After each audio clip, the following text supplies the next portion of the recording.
Olá pessoal, hoje falaremos sobre memórias. Memórias é muito implementada em circuitos digitais, né?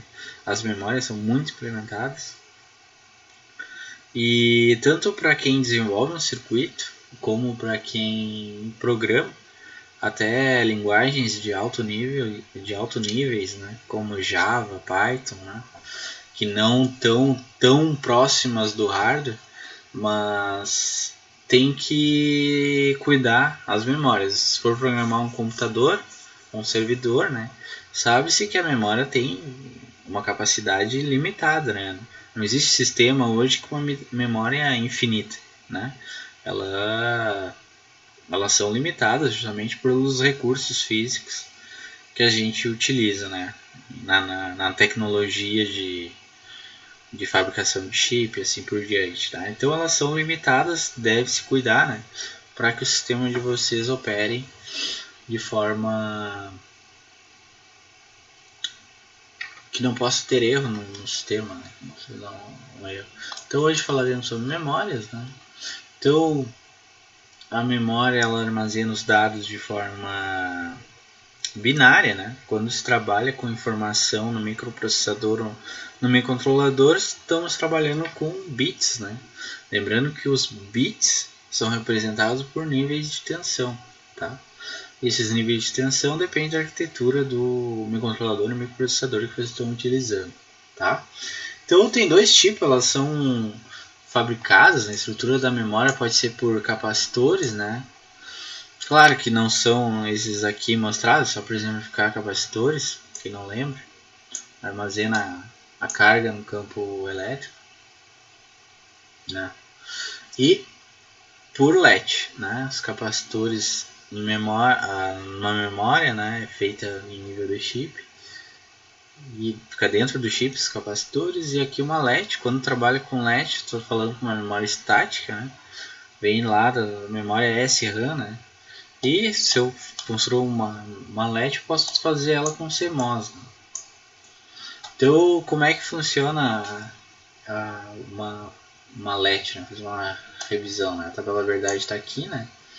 Então, se os dois têm duas entradas, né? O R refere-se ao reset e o S é o set, tá? Se os dois forem configurados com zero, né? A minha saída ela não muda, tá? Ela fica na mesma como estava.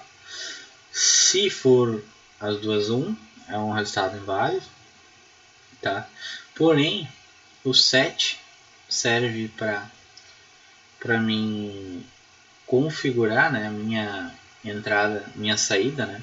Então eu vou configurar, setar ali, né, set e configurar do inglês, né? A gente a portuguesa, essa set de seta tal coisa, né? Configura, vai lá.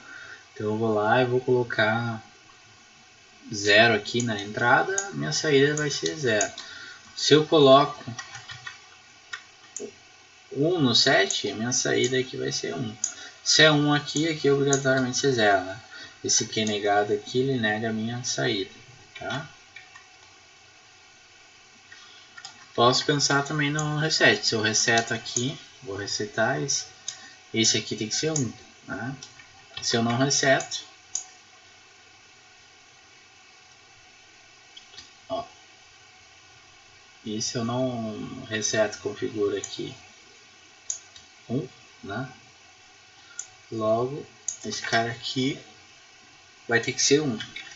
Perdão, tem que ser 1. Tá? Então o set ele vai servir, né, para vocês configurarem ele para 1 aqui e o reset para zerar. Se eu boto o reset 1 aqui, obrigatoriamente tem que ser aqui, né? Porque essa condição aqui vai ser inválida quando os dois forem 1 e quando os dois forem 0 não vai mudar o valor, tá? Então, unidades de dados binárias é uma curiosidade, o bit é a menor unidade, é 0 ou 1, né? Também tem os bytes, esses são extremamente usados, os computadores se utilizam muito disso, qualquer sistema de informação, né?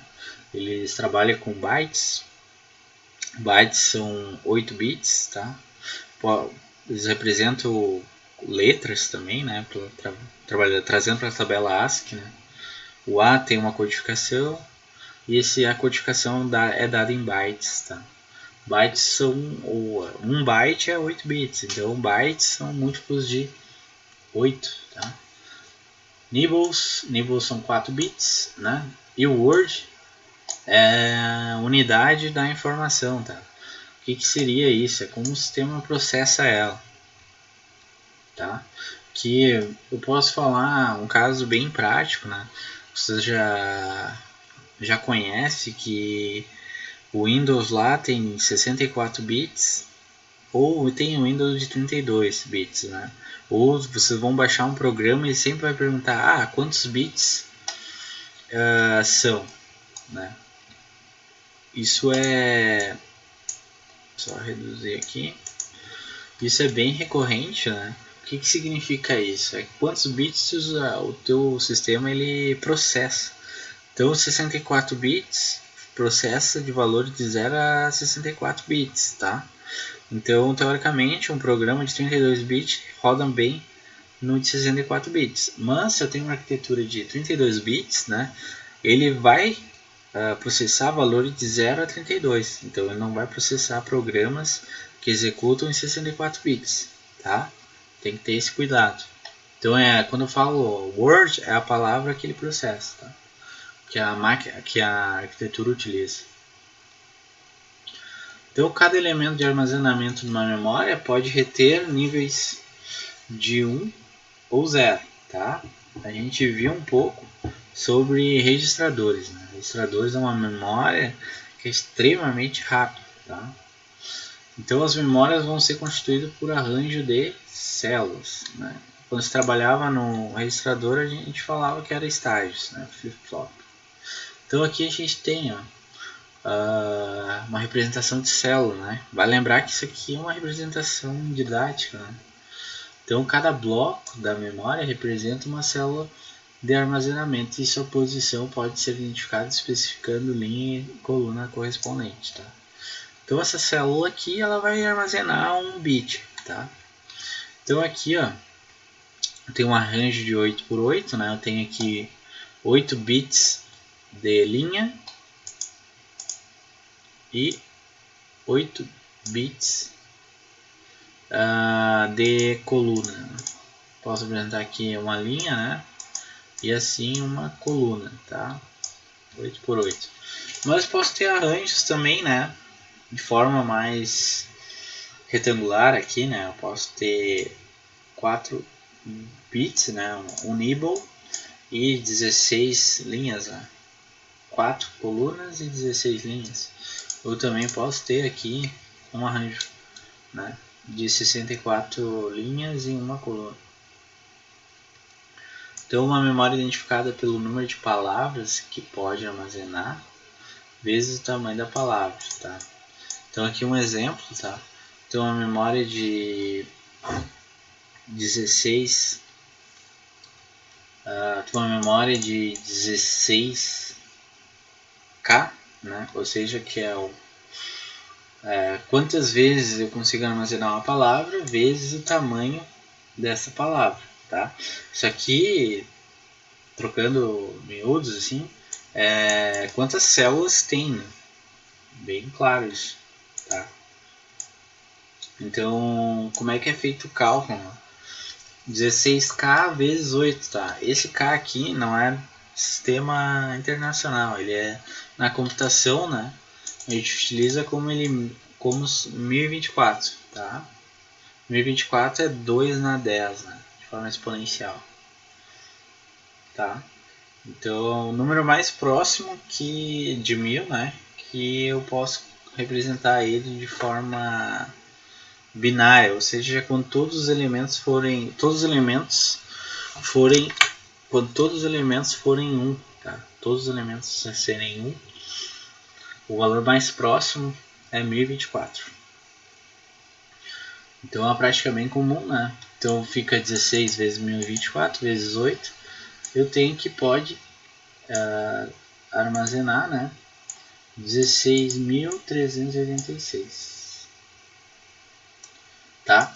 16.086 palavras, né? Se eu multiplicar 16.836, vamos ver quantos elementos dá.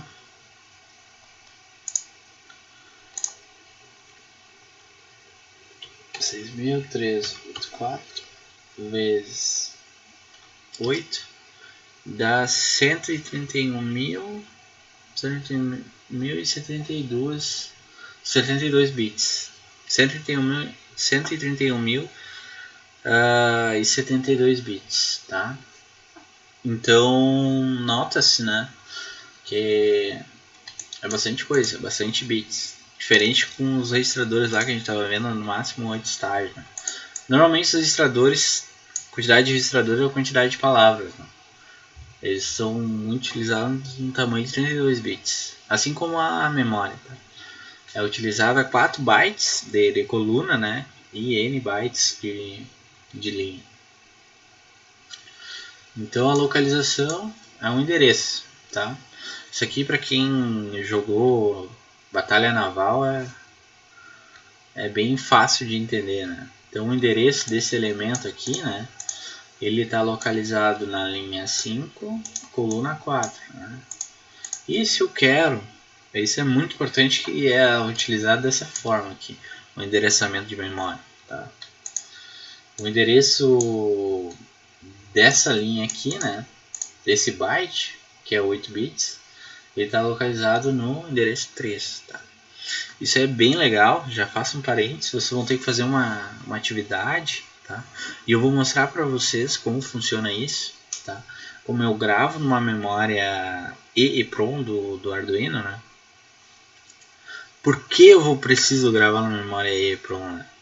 Eu, na aulas anterior lá, que quando a gente viu a arquitetura do Arduino, eu comentei para vocês, os programas que a gente desenvolveu até agora, né, eles não são tão práticos como deveriam, né?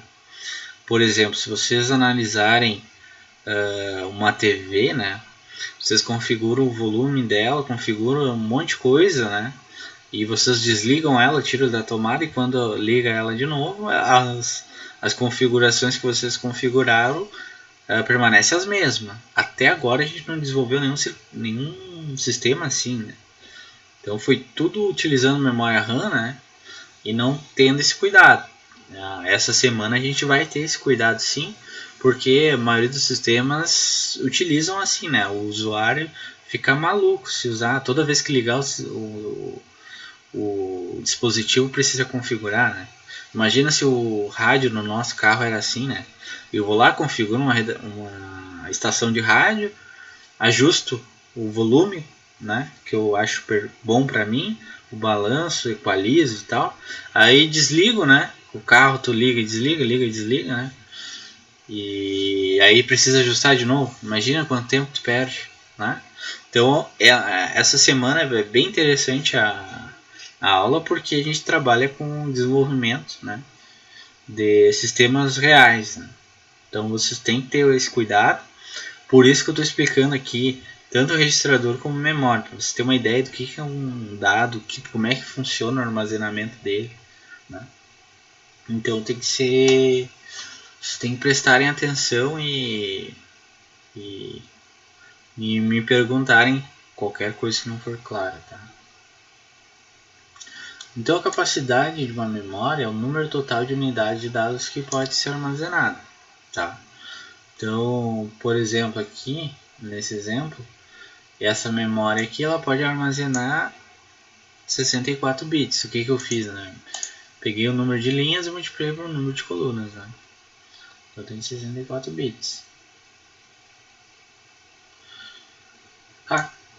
Mas eu também posso considerar, né, como bytes, se eu tentar trabalhar com profundidade. Olha só, eu tenho aqui, né, linhas 8, colunas 8, né? Só que agora eu tenho uma profundidade, né, de 8 também, né? Então, quando eu falava que eu tinha 64 bits, eu vou pensar como um arranjo, né? Tenho 64 arranjos, né? E cada arranjo tem uma profundidade de 8 bits. Tem um tamanho de 8 bits. Tá? Logo, eu vou ter a capacidade de 64 bytes. Né? Então a gente começa a ter a ideia, né? Mudou um pouco a unidade agora é bytes. Né? Quando a gente trabalha lá, vocês estão acostumados a ouvir, né? A minha memória do meu notebook é 4 GB, né? 4 gigabytes, né? Então trabalha com essa profundidade, tá? Então do Arduino tem a EEPROM dele é 1 kilobytes, né? Então pensa só qual a capacidade que ele consegue armazenar, né? Questão de bits. Então 1 kilobytes, tá? A EEPROM dele ele consegue armazenar 1024 bytes, tá? Então se eu pegar isso para nível de bits, 1024 vezes 8 dá 8.192 bits. Essa que é a memória EEPROM dele, tá? Não é a memória SRAM dele, tá? A EEPROM. Então a memória, né? Ela tem 3 tipos de operação: operação de escrita, tá? Onde eu vou escrever algum valor no endereço específico da memória, um valor de leitura quando eu vou ler o valor que a memória retém, né? Ou uma operação de endereçamento, tá? Que vai selecionar o endereço da memória para ou gravar ou ler, né, o conteúdo dela. Lembrando como é que se apaga uma memória, né? Quando vocês formatam lá o SD, cartão SD, pendrive, vocês vão lá e colocam tudo zero, né? A parte de dados. Então as unidades de dados entram na memória durante a operação de escrita e saem da memória durante a operação de leitura, né? Isso aqui é bem tranquilo de entender, né? Quando eu vou escrever, eu vou e escrevo o valor na memória, né? Então tem um ambiente externo, pode ser algum periférico, pode ser um e-mail que chegou, né? Tu vai carregar, vai baixar uma imagem do WhatsApp ou os textos que chegam, né? Tu vai armazenar na memória ou tu vai ler, né? Depois que, sei lá, teu editor WhatsApp, sei lá, carregou alguma imagem, tirou uma foto, né? Gravou na memória, o WhatsApp vai lá e vai fazer a leitura daqueles dados, né, que representam essa imagem, tá? Então a gente chama de barramento, tá? Barramento de dados, um conjunto de mais fios, né? Então aqui a gente tem algo bem arquitetura de uma memória, né? Eu tenho aqui o arranjo de células, né? São os elementos que estão armazenados. Eu tenho aqui um barramento de dados, que é o barramento de dados, né? Ele vai servir para mim transferir dados, né, vindo da memória, ou olha a flecha aqui, ó, ou entra na memória ou sai da memória, né? A escrita, né, vai entrar na memória, a leitura vai sair da memória, tá? Eu tenho aqui, ó, dois conjuntos, né, que eu vou configurar ou escrita ou leitura. Eu tenho um decodificador de endereço e eu tenho um decodificador de endereço de linha e aqui o de coluna, né? E aqui, ó, eu preciso, quando eu vou escrever na memória, né, o que eu preciso? Eu preciso saber o endereço que eu vou escrever, né? E escrevo. E se eu vou ler, o que eu preciso? Eu preciso só o endereço, né, que eu quero ler.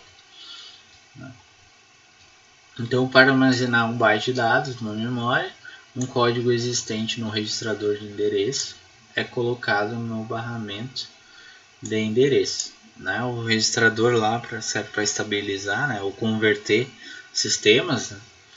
E a velocidade que ele transmite é muito rápida. A gente viu um caso de um ciclo de clock, né? Uma vez que o código do endereço esteja no barramento, o decodificador do endereço decodifica o endereço selecionando a memória e a posição. O que ele quis dizer, né? Ele quis dizer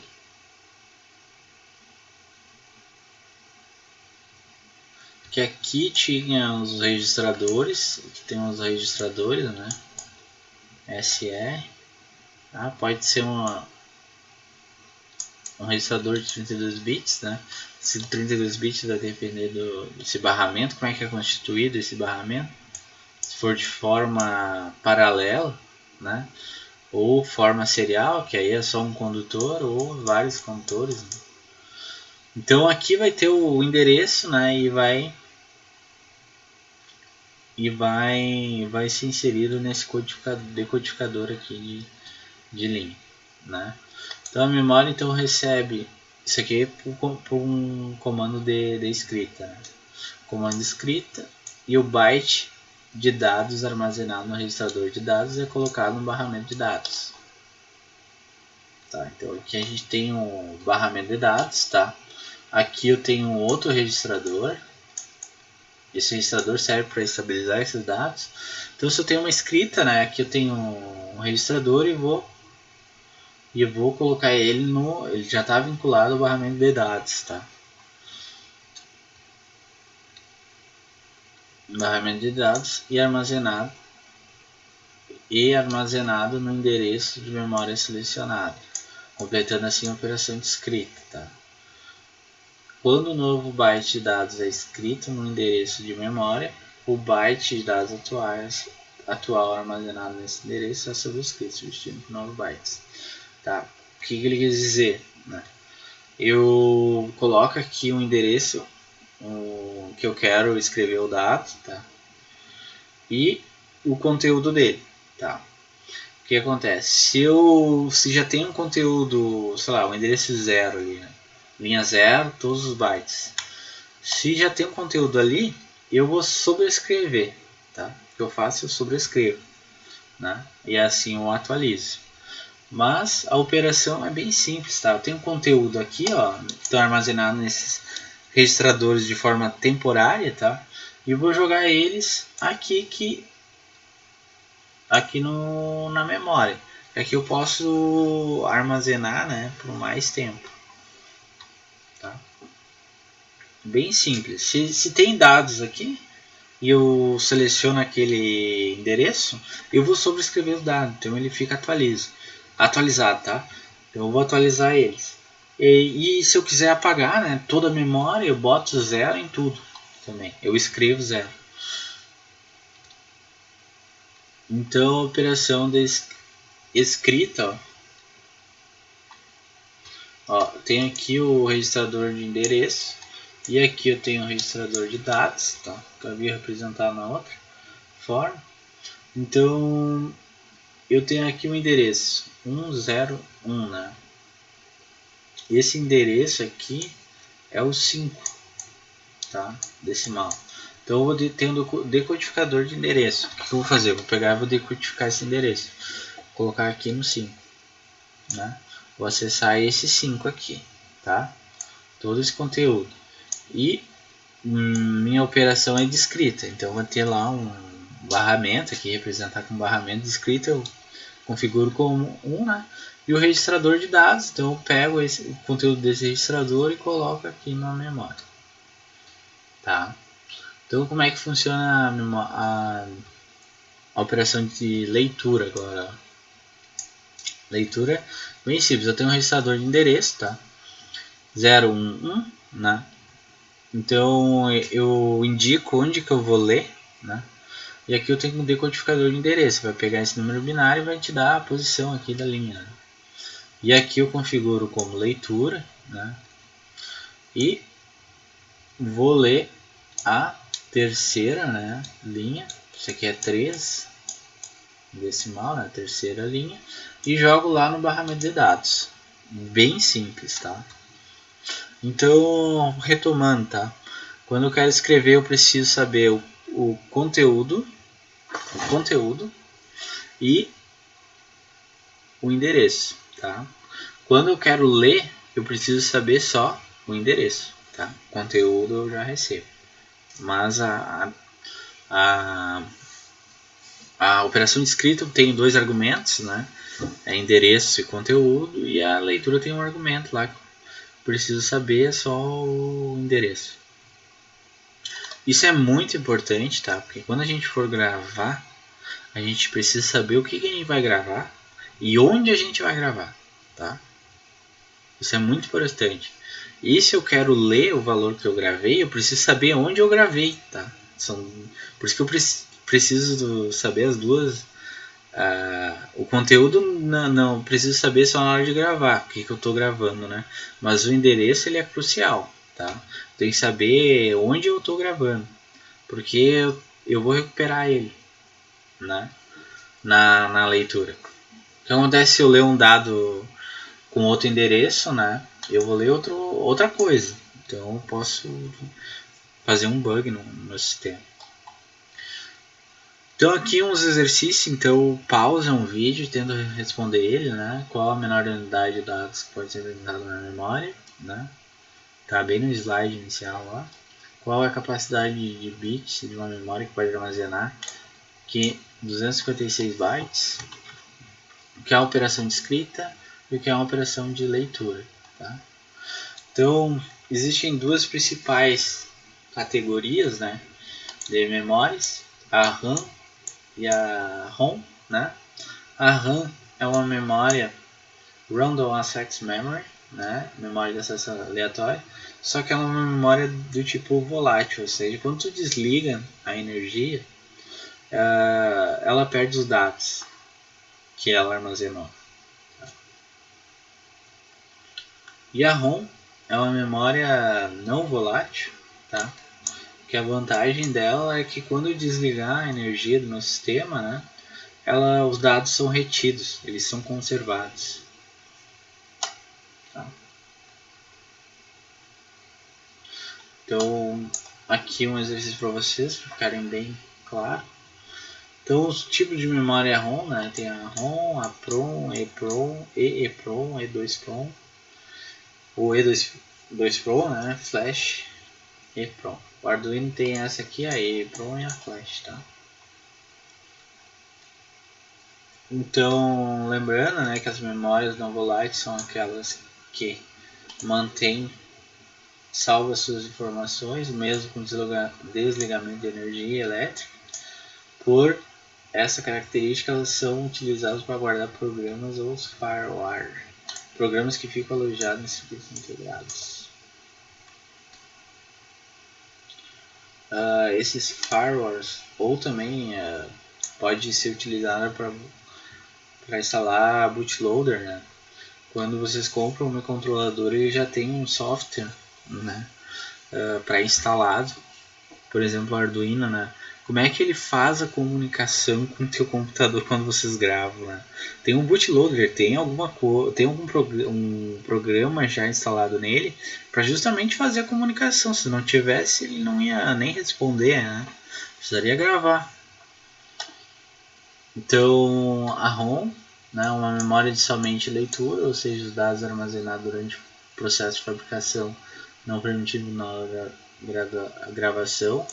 Em computadores antigos, a ROM continua a programação BIOS, que permite o computador inicial. Tá?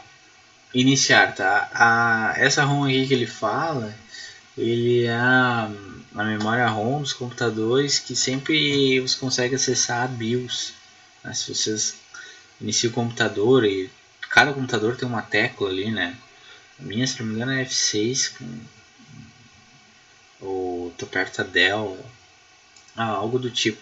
A minha eu acho que é F alguma coisa, F12, se não me engano. De início, né? Ele tem lá um BIOS, já é um programa já pré-carregado. Tá? Tem a PROM, que é uma memória ROM fornecida via computador, né? Este não deve utilizar um equipamento especial para gravar a PROM com os dados desejados. Este então deve utilizar, tá? A gravação é feita por uma vez para toda a capacidade da PROM, tá? O que ele é feito, tá? Ele é feito por uns fusíveis, tá? Aqui, ó. é constituída por fusível. Então, aqui tem um decodificador, tá? Se eu corto esses fusíveis aqui, né, na gravação, né, vai ter valores, né? Por exemplo, se eu tirar esse fusível, vai ter o valor de 1, e se eu deixar ele, vai ter valores de 0. Tá? Então, quando eu alimento meu circuito, né, como o fusível já foi rompido, né, ele se conservou a informação.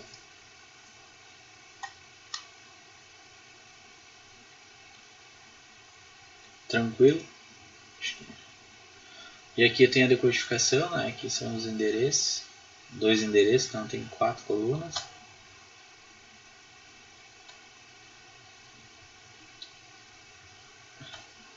Então a EEPROM, né? Essa aqui não é utilizada. Isso que era bem no início da confecção de chip, né? Que tu gravava ela e aí para apagar o conteúdo dela tu colocava numa luz ultravioleta aqui, né? Raio ultravioleta. Essa aqui eu mostrei já para vocês, justamente para verificar o que é um chip, né? O que tem dentro dos circuitos integrados, dentro dos CIs. Isso aqui não é muito utilizado, tá? Agora, EEPROM é utilizado, tá? Electrical Erasure Programming Read Only Memory, né? Então, a EEPROM é uma ROM programável pelo usuário e que pode ser apagada e reprogramada, tá? Então essa aqui vocês conseguem ler, programar e reprogramar, tá? Então, através da aplicação de uma tensão mais elevada que a tensão normal de operação. Na EEPROM é possível apagar o conteúdo de apenas um endereço e reprogramar somente um determinado dado. Então aqui, ó, o Arduino Nano possui uma EEPROM de 1 KB. Tá? Então o bytes eu represento com B maior, né? O B é maiúsculo. Tá? Então eu consigo apagar e gravar e regravar na EEPROM. Tá, essas duas aqui, ó, elas não são utilizadas aqui por fusível, tá? Microcontroladores, essa aqui é EEPROM também não. Mais utilizada essa aqui é EEPROM e a flash, tá? A memória flash é uma é de alta densidade, baixo custo, não volátil, rápido. Alta densidade é porque eu consigo armazenar muito dados, tá? Sem problema. Essas memórias são encontradas com afinidade de locais como, por exemplo, cartões de memória, né? Cartão SD. Máquinas fotográficas utilizam microSD, SD, MP3 players e também bastante utilizado em microcontroladores. Né? Geralmente as memórias flash são utilizadas para gravar a programação do microcontrolador. Né? Quando vocês desenvolvem a programação no Arduino, vocês gravam ela na memória flash. Tá? Por causa da grande velocidade de eu fazer uma leitura ou escrita dela, né? Como também do armazenamento, né? Que ela retém. Então aqui, ó, memória flash ROM, a memória flash é do tipo de memória não volátil, né? Ou seja, eu desenergizo o meu circuito, ele retém o que eu gravei. Tá? Que pode ser apagado e regravado em unidade de memória chamada blocos. Tá? O Arduino Nano possui 32 kilobytes de memória. Então, quantos bits eu consigo armazenar? Né? Você já sabe calcular. Tá? Onde 2 kilobits são representados pelo bootloader. Tá? O bootloader é aquele programa pré-instalado que eu havia comentado com vocês. Né?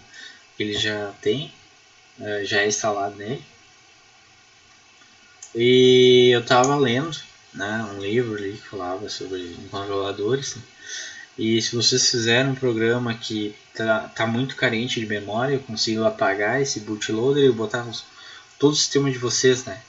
Então eu gravo apenas uma vez no Arduino e apago tudo. Né? Então ele fica Com o bootloader ele fica com 32 KB, tá? Então, toda vez que vocês gravam um programa no Arduino, ele dava aquela mensagem lá que ficava laranja. Falava do quanto que vocês usaram a capacidade de memória que vocês estão utilizando, né? Dava 20, 25, 30. Né? A gente, por enquanto, a gente fez programas mais simples, assim, né? Difíceis, mas simples, tá? Existem programas bem mais complexos ou programas que não ocupava tanta, não utilizava muita biblioteca. O problema de ter uma biblioteca é que eu carrego informações que eu não uso. E essas informações eu posso utilizar, por exemplo, 10% da biblioteca, mas eu carrego ela, toda ela, para usar 10%. Então a ideia, se vocês ficarem carentes de memória, né, vocês peguem a biblioteca, excluem o que vocês não estão utilizando, né, já economizam bastante memória e, se possível, excluam o bootloader. Tá?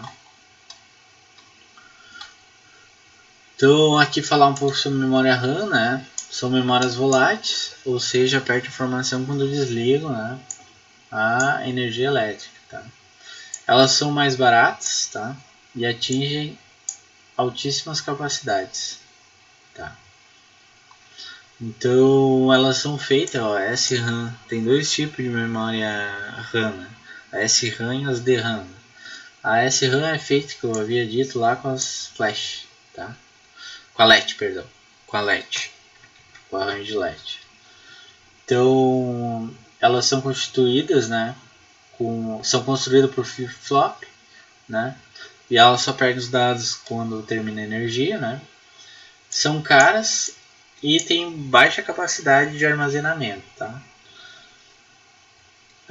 E a SRAM pode ficar armazenando, são onde fica armazenados os valores que o programa gera. Eu já havia comentado com vocês no vídeo de gravação de pesquisa de microcontroladores, tá?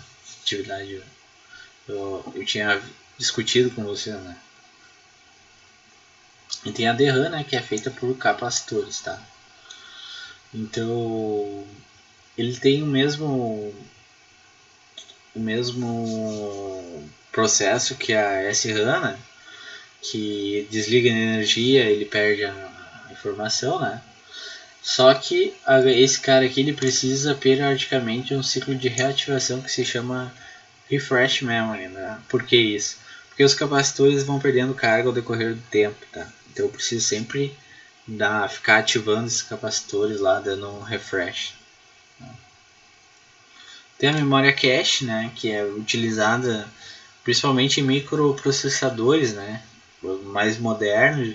Somente uma memória perto lá do processamento dele, justamente para que o processador, né, acesse esses dados de forma muito mais rápida. Né. A memória cache é relativamente pequena, de alta velocidade, que armazena instruções ou dados mais recentes, utilizados a partir da memória principal, que é maior, porém mais lenta. Qual que é a que se utiliza hoje, né? Eu tenho uma memória SRAM, uma memória EEPROM lá, uma memória ROM, porém elas são lentas, tá? Elas têm uma capacidade de armazenamento maior, porém elas são lentas, tá? De outro lado, tem uma memória cache, que é uma memória extremamente rápida, porém o armazenamento dela é pequeno, tá? Então, como é que eu lido com isso, né? Eu busco na memória maior, né, as operações mais recentes que eu utilizo e vou armazenando na cache. Se eu utilizar elas de novo, eu basta procurar a cache, em vez de eu ir procurar lá na memória maior, né? Mas é bem comum quando dá cache miss. Cache miss é quando a operação não está na cache, eu tenho que recorrer para outra memória, tá? Então, esse aqui é um... Então, sobre memórias eu queria falar isso, tá? Aqui o fluxograma, eu já tinha dado uma aula para você sobre o fluxograma, tá?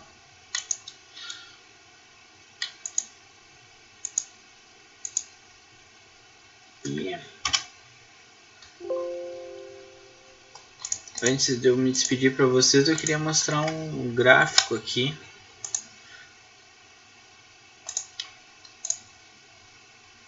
Que mostra bem o que eu comentei nessa aula.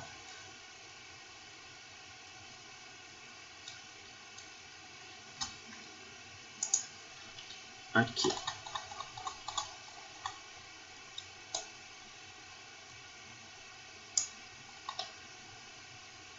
Aqui, ó, esse gráfico aqui, ó, que é bem interessante, tá? Ele nos faz uma relação de tudo que a gente viu nessa semana aqui, ou vai ver, né, durante a semana. Capacidade está em azul, né? Esse aqui é um artigo, e a velocidade está em verde, ó. Os registradores, tá? Eles têm uma capacidade pequena, tá, de armazenamento, mas uma velocidade absurda, tá, para acessar os dados ou escrever, tá. A cache, né, L1, que é o primeiro nível, né, level 1 aqui, ela tem uma capacidade menor, né, e uma velocidade também alta. A L2 uma capacidade um pouco maior e a velocidade um pouco menor, né. Memória principal, tá, uma memória RAM aqui, né, por exemplo, eu tenho uma capacidade um pouquinho maior em relação, bastante maior na verdade, em relação a cache 2, e uma velocidade menor, né? E o armazenamento local, né, um disco rígido ali, né, um armazenamento absurdamente, que é o SSD, né, grande, e o acesso a uma velocidade menor. E tu tem o armazenamento remoto, né, que é a nuvem, né. Hoje o AVA lá atua como um armazenamento remoto, mas eu posso ter uma capacidade muito grande, mas tem uma velocidade menor, né, que precisa conexão com a internet. Aí depois que eu baixar vou ter que armazenar ele numa memória local, e aí vai, e assim por diante. Então essa aqui é a hierarquia da memória, né? Pode ver totalmente inverso, né? O que a gente percebe, né? Quanto menor a capacidade de armazenamento da tecnologia, tá? Maior a velocidade, tá? Então aqui tem um Arduino Nano, ó. Eu faço aqui um flash, a memória flash onde eu gravo o programa tem 32 bytes, kilobytes, 32 kilobytes, onde 2 kilobytes é usado para o bootloader, e EEPROM eu tenho de 1 kilobytes, e a RAM eu tenho de 2 kilobytes, tá? É essa característica, tá? Nota que ele é bem diferente dos notebooks, o desktop ali, por exemplo, questão de armazenamento, né? O meu notebook tem 1 terabytes, né? Esse cara aqui ele tem 32 kilobytes, né? A ROM do meu eu não sei te dizer, não sei dizer. O meu tem 8 GB de memória RAM e ele tem 2 kilobytes de memória RAM. É muito pequeno. Então, era isso que eu ia passar para a aula de hoje, tá? Bons estudos a todos. Vou estar lá no chat, vocês podem perguntar comigo, tanto lá no grupo do WhatsApp como no chat, tá? Bons estudos. Um abraço, até mais.